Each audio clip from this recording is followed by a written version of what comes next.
ഇതേ നമ്മളപ്പോൾ ആലപ്പുഴ ബോട്ട് ജെട്ടിയിൽ വന്ന് കുത്തിയിരിക്കാനാണ് ഈ കാണുന്നത്. കുറച്ച് നേരത്തെ വന്നത് കാരണം കുറച്ച് കൂടുതൽ നേരം കുത്തിയിരിക്കേണ്ടി വന്നു. ബോട്ട് ഇതുവരെ എത്തിയിട്ടില്ല. 9 മണിക്കൊരു ബോട്ട് ഉണ്ടെന്നാണ് പറഞ്ഞേക്കുന്നത്. അപ്പോൾ അതും കാത്ത് ഇങ്ങനെ ഇരിക്കുവാണ്.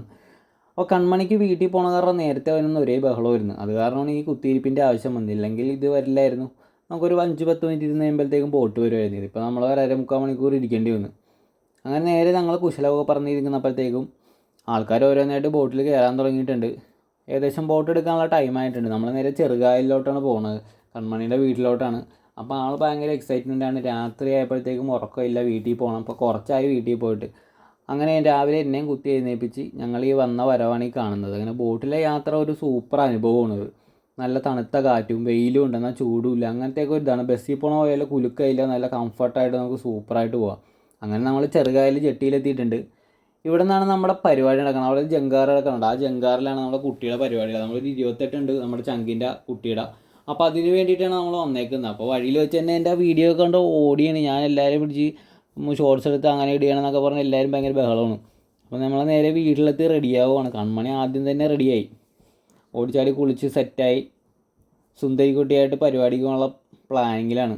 അപ്പോൾ ഇവിടെ എന്ന് പറഞ്ഞാൽ എല്ലാവരും ഭയങ്കര ഒത്തൊരുമയാണ്. എന്തായാലും പരിപാടി ഉണ്ട്, എല്ലാവരും ഉണ്ടാവും. വൈബ് കാര്യമാണ്. നമ്മുടെ നാട്ടിലെ പോലെയല്ല, എല്ലാവരും ഭയങ്കര ഒത്തൊരുമയാണ് ഇവിടെ. എന്താ ഭയങ്കര, നമ്മളവിടെ ചെന്ന് കഴിഞ്ഞാലും ഭയങ്കര ഹാപ്പി ആയിരിക്കും. അങ്ങനത്തെ കൊച്ചിൻ്റെ നൂലുകെട്ടൊക്കെ സെറ്റായി. കൊച്ചി അധികം കരഞ്ഞൊന്നുമില്ല കേട്ടോ. ചെറുതായിട്ട് ഇടയ്ക്കിടയ്ക്ക് ആൾക്കാർ എടുക്കുമ്പോൾ കരയുന്നുണ്ട്, എന്നാലും സുന്ദരക്കുട്ടി മിടുക്കിയായിട്ട് ഇരിപ്പുണ്ട്. അപ്പോൾ ആ കൊച്ചിൻ്റെ പേരെന്താ വെച്ചാൽ അഗസ്ത്യാണ്. വെറൈറ്റി ആയിട്ടൊരു പേരാണ് നമ്മൾ ആ ചങ്ക് ഇട്ടിരിക്കുന്നത്. അപ്പോൾ എല്ലാവരും സന്തോഷത്തിലും ആനന്ദത്തിലൊക്കെ അങ്ങനെ തുള്ളിച്ചാടിയൊക്കെ നിന്ന് മനോഹരമായ വ്യൂസൊക്കെ ഉണ്ട്. എല്ലാവരും ആലപ്പുഴക്കാരല്ലാത്തവരൊക്കെ അവിടെ നിന്ന് അതിൻ്റെ ഭംഗിയൊക്കെ ആസ്വദിച്ച് അങ്ങനെ ഇരിക്കുകയായിരുന്നു. അപ്പോൾ നമ്മളിവിടെ കഴുകാനുള്ള വെള്ളമൊക്കെ കാലിൽ നിന്ന് തന്നെയാണ് കോരി എടുക്കുന്നത്. അവിടെ ടാങ്ക് ഉണ്ടാവും, അതിനകത്ത് നിറച്ച് വെക്കും. ആവശ്യമുള്ളവർ കോരി കൈ കഴുകുക. അങ്ങനെ ആൾക്കാരെയൊക്കെ ജങ്കാറിൽ നിന്ന് ഇറക്കി വിട്ട് മേശയും കസേരയൊക്കെ സെറ്റ് ചെയ്ത് ഫുഡ് കഴിക്കാനുള്ള പരിപാടിയിലേക്ക് നീങ്ങുകയാണ്. അപ്പോൾ ഞാനവിടെ നോക്കിയപ്പോൾ ഉരുളിയിൽ കുറേ ബീഫ് ഇരിക്കുക. അപ്പോൾ ഞാൻ ആ ചേട്ടനായിട്ട് ചോദിച്ചു ഞാനും കൂടി ഒന്ന് ഇളക്കിക്കോട്ടെ എന്ന്. ഇത്രയും ബീഫ് ഞാൻ ഒരുമിച്ച് ഇളക്കിയിട്ടില്ല. ചെറുതായിട്ട് നമ്മൾ വീട്ടിൽ വെക്കുമ്പോഴത്തേക്കും ഒരു ചട്ടിയിൽ അല്ലെങ്കിൽ ഉരുളിയിൽ ഇത്തിരി വെച്ച് ഇളക്കണ പോലെ അല്ലേ ഇത്. വലിയ ചട്ടകമൊക്കെ എടുത്ത് ബീഫ് തണുപ്പിക്കണം, എന്നാലേ ഒരു വിളമ്പുള്ളൂ എന്നാണ് ഞാൻ ചോദിച്ചോ പറഞ്ഞത്. അങ്ങനെ എൻ്റെ ഒരു ആഗ്രഹം അവർ നിറവേറ്റി തന്നു.